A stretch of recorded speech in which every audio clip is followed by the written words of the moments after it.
Hi there, this is Alison from Freddie Loves Crochet, and today I am bringing you a tutorial on how to make these absolutely gorgeous granny square slipper socks. They are either wearable or you can use them as decorations for Christmas, especially if you do them in Christmas colours. So they're a lovely winter warmer, great for gifts for Christmas as well, to give to people. And they're made pretty much just from granny squares. You're going to do some different size granny squares and also some half granny squares as well. You'll see a link in the description for a video on how to do half granny squares. And then you finish it off with some ribbing and an optional pom-pom if you want. I have just tied my pom-poms on with a bow so that you can remove them for washing or if they're not particularly needed.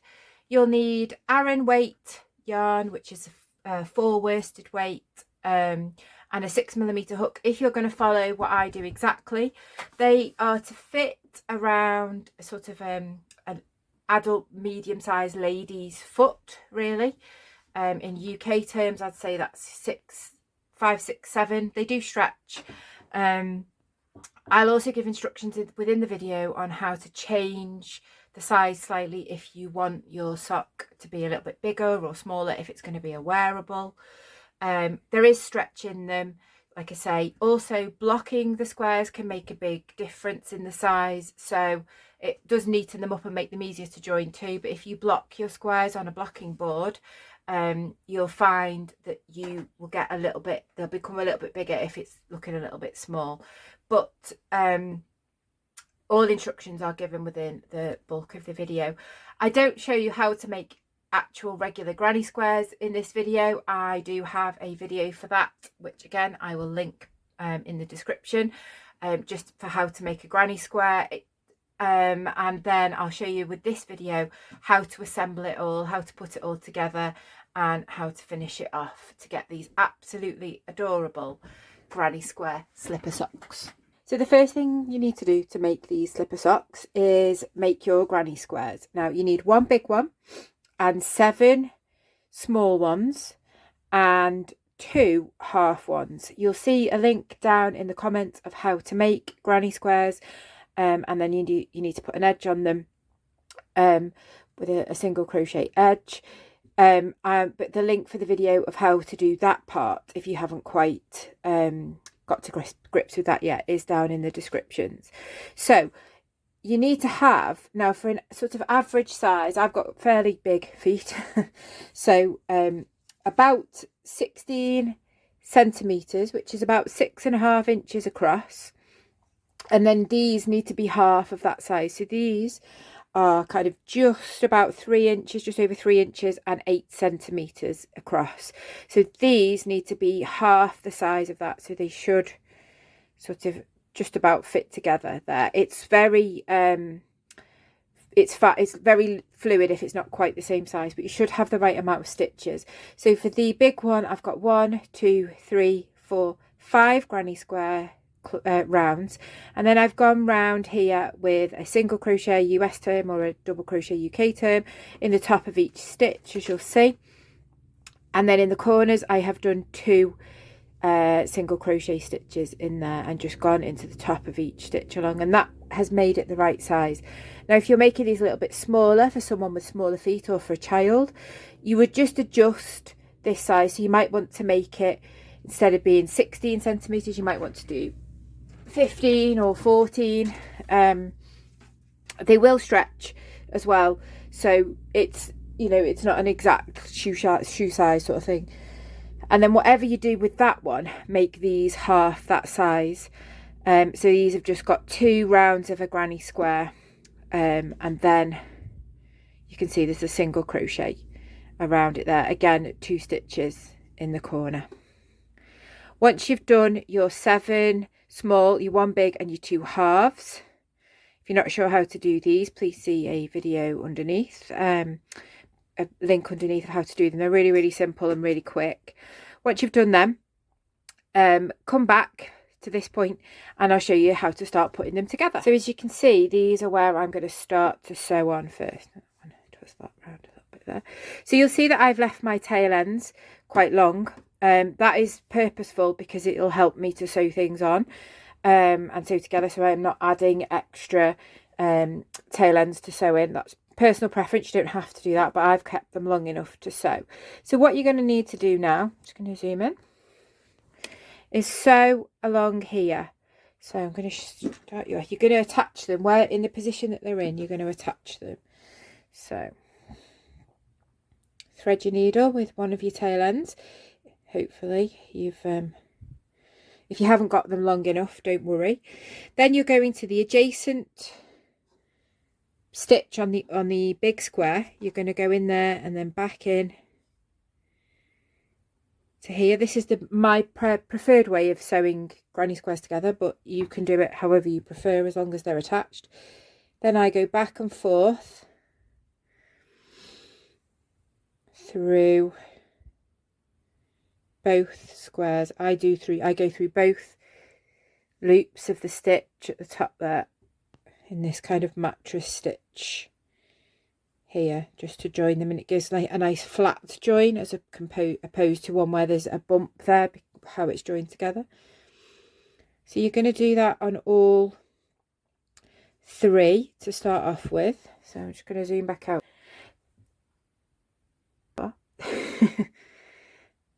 So at this point you're going to carry on sewing here, and then you're going to sew here, and then you're going to sew here.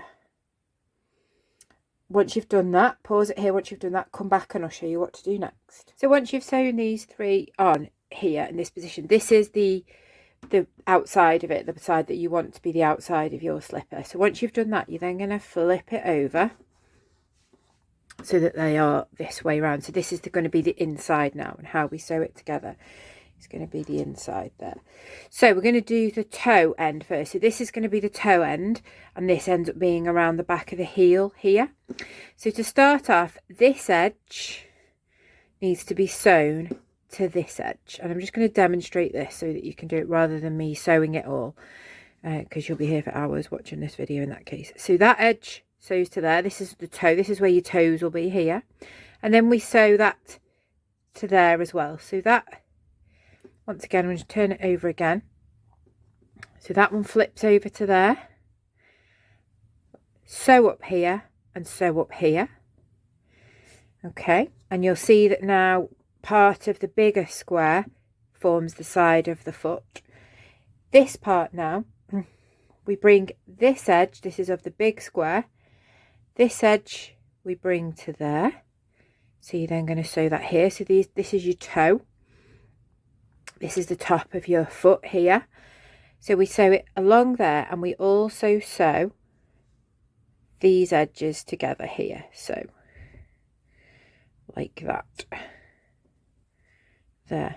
So these edges for now, whilst it's this size, will remain unsewn. So we leave that there because this is where you'll put your foot in here.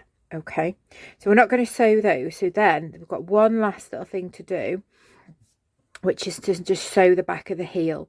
So you get this one here, and you're going to sew this edge to this edge like that. So all of this will be sewn, that will be sewn on that edge there, and all of that is sewn. So where you put your foot, that becomes the foothold there. And then from there we use the other squares to grow it up. So I'm going to get you to pause it here whilst you sew these all together. Maybe go back to the beginning of this part and watch it again. And then once you've done that, I will show you how to grow it to be as big as you want it to be, and then how to do the nice cuffed edge to it. So once you have sewn up the edges that I've shown you to do, you should end up with this sort of shock shape. So the big square ends up being on the sole, and it bends around here, and then you've got a small one there, a small one there, and a small one for the heel at the back there. So let's just imagine that my arm is my foot. So from now you're going to build up the height a little bit. So I've done another 4 main squares and 2 halves to build up. So basically you're now going to sew one to there, on those two edges, and then on the opposite side you'll sew another on that side. Once you've done that, it gives you like a V shape then at the front, so I put another one in there. So you'd stack them up, so one square here, one square here. Once you've done those, you'll do another one at the front and another one at the back, and then you will be left with this sort of gap, which is where these come in, where you would then use those to fill the gap, these half ones, to just to edge it off, really, I suppose, square it off in that sense. So if I, like I say, I've done another 4, so one here and one here, and then once I've done those, I do one here and one here at the back, and then in the 2 gaps that are left, just to make square it off, I sew these in then. So if you pause it here, do that, I'll show you where I get up to with that, so it makes more sense once I've done it. And then I'll show you how to add the ribbing. So once you've sewn up the rest of your squares, this is how they should be. So these 2 were in the original little sock thing, and by the time we built it up, I've added this one here and that one on the adjacent side there, and then I've added these 2 here, so it kind of builds diamond shapes like that. And so the half ones just fill in that gap to save it looking having that V shape there. So they can be a little bit sort of strange shape once you've sewn it together to try and get everything even, but you find that if you put the sock on, especially if it's going to be worn as opposed to decorative, because that is quite a nice sort of Christmas decoration, really, isn't it? You could hang up. If it's going to be worn, and once you've put your foot in it, it'll kind of like mold to that shape. So if it's a little bit pinched at points, it can be quite hard to get your foot past here, depending how big. These are a little bit small for me because I've got really big feet, but if you can get your feet past here, once you've pulled it up, actually it'll just mold to the size, and they actually end up really fit perfectly. They sort of mold to you, like I say, mold to the shape of your leg. So once you've done that, we've just got this to add on here. Now what I've done is done some ribbing and then folded it back. So I'll go through how to do the ribbing with you now, and then fold it back, and then I've put a removable pom-pom on there. So I've just sort of tied it on because I know that some people, especially if you wanted to use them as like bed socks, you may not want a pom-pom on because it'll pull, or if you've got puppies or kittens at home or something, you know, you might want to take the pom-poms off. So I've also put this removable pom-pom on.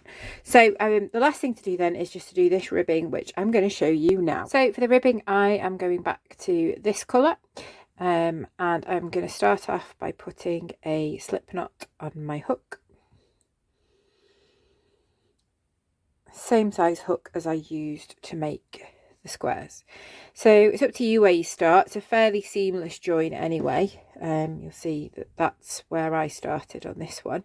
So I'm going to go for the back here. I'm going to pick up, and what first thing that you're going to do is you're going to pick up some stitches. So you're going to have to work along this sort of raw edge here. I'm going to zoom in a little bit to just find where to put your hook. It's a little bit of a kind of a tricky one, because sometimes you can put too many in and then it becomes too big, and sometimes you can put too few in and then it becomes like too tight at the top. So you want probably somewhere around the same amount of stitches that you've got here, which is about sort of 8 stitches. So you probably want, including here as well, probably between 25 and 30 stitches all the way around. It's very individual to you, your tension and everything like that though, because you want it like with this one so that it's got a bit of stretch in it, but it's not too wide and it's not too pinched in and tight like that.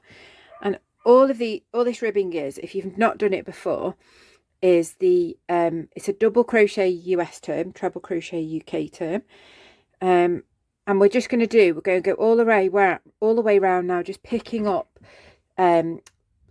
like loops at the edges here. So there aren't actual stitches to work into, so we just have to like find some.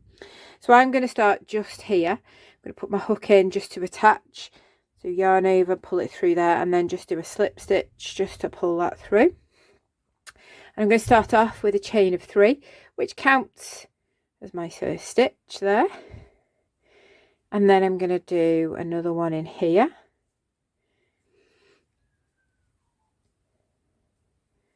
So yarning over first, and then I'm going to do another one here. Again, there isn't a right or wrong place with this. I can't tell you exactly where to put your hook. It can depend on how you've ended up sewing things up and things like that. So you just got to just place double crochets, treble in the UK terms, all the way around, just picking up places to put your hook on that raw edge there. You're going to do that all the way around.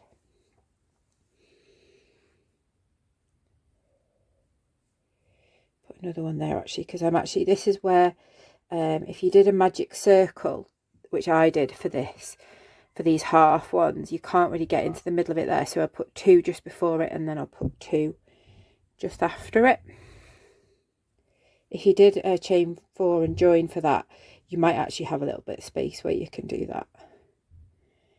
And then back into that colour. Again, I'm not worried too much about a stitch count. Again, it can depend on what yarn you've used as well, and your tension. There's lots of different factors here, so we're not going to worry too much about a stitch count. We just want kind of these evenly across, and that, I mean, it doesn't look even there, but once we get onto the next, it's because I had to leave that gap there, but once we get onto the next row, I promise it'll all even itself out. So keep going round. And oh, not quite there. Try not to pick up ever just one loop or one strand at the side, because it's going to pull then, and you want to find somewhere where there's at least 2 strands of yarn. So for example, don't just pick up one like that, because it's going to pull and make a big hole. Try and find a bit more of a substantial place to put your hook.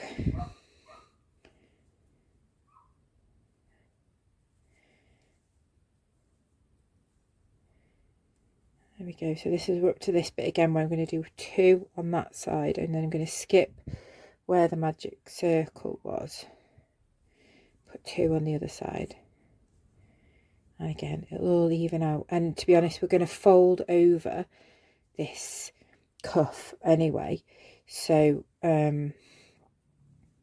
you won't actually see this first row, but obviously we still want it nice and neat anyway, but we don't need to worry too much. Working on a raw edge is always a bit tricky. Oh, and there we go. I'm just carrying on there, not looking what I was doing. So I've come back to where I started. This is the original chain of 3. I'm just going to do a slip stitch in the top there. Okay, and on to round 2. So for round 2, we're going to start with a chain of 2. 1, 2, and we're going to go, if you see that we're here, we're going to go to this stitch, the one next to it here, and we're going to do what's called front post and then back post double crochets. So yarning over first, and instead of going into the top of the stitch here, we're going to go around that post. So we go in from that side, around and out from that side to that side. It's always at the front, so this is a front post. Then we're going to finish off stitch as normal, so yarning over and pulling it just out of the stitch till we've got a 3. Yarn over, pull through 2, yarn over through 2. There we have a front post. Then next we're going to do a back post. So I've yarned over, I'm going to the back of my work, from the back through to the front, around that post and to the back again. Now I'm going to yarn over, and when I pull through, I'm going to make sure I pull all the way out of that stitch. Can be quite common to only pull halfway through, but I'm going to pull all the way out. Yarn over and pull through the first 2, yarn over and pull through the next 2. Back to a front again. So this time yarn over from the front, hook through, and then round, coming back out at the front again, yarn over through 2, yarn over through 2, yarn over to the back of our work for a back post. So you alternate one back post, then one front post, and so on from the back around, and then we finish up at the back again, yarn over and pull it all the way out of there, yarn over, pull through 2, yarn over through 2. So I've done a back one, and you can hopefully see the ones that sit at the front and the ones that sit at the back should ideally be able to see what you've been doing there. So you're going to go all the way around, making one front post and then one back post, double crochet or treble in the UK, and then I will show you how to do the next round and how to go on from there. So give it a pause here, go round and do some more, and then I'll come back to you with the next step. So I've come all the way around. Here's the chain 2 that I started with. I'm just going to join into there with a slip stitch, and then I'm going to do again another round, again starting with the chain 2 and doing exactly the same again. This time the stitches are already in place, so the ones that are at the front are all, you can already see that they're at the front, and then the one again for the one at the back, it's the same.